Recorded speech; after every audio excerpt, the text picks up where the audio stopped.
So how to hold that coil and make your forward move. That's really the name of the game, quite honestly.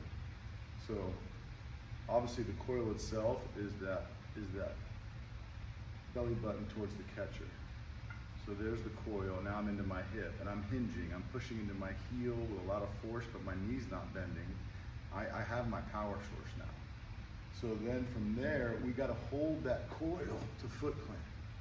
We got to be able to hold that tension and stretch so that we can then uncoil into the ball while this remains, you know, true and planted in the ground. So it's coil, hold the foot plant, and have that stretch, and then uncoil into the ball. And I feel like for you, it can be taught a little bit more with a no stride to really feel yourself centered. And as well, that extra move you make in doing all this, that extra arm move to try to create power and whip, I feel like takes you a little bit off plane.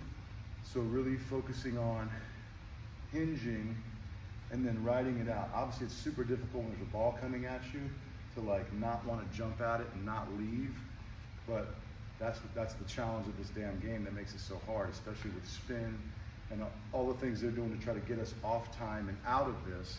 But the biggest problem hitters have is getting into it and then getting out of it, and then being in this position and have nothing to turn except our upper body, and that's what gets us in trouble. So just really focusing on that hinge, holding it to foot plant, and then being able to turn with it underneath you gives you the juice that you're looking for without you having to try to create it up top. So hopefully this was helpful.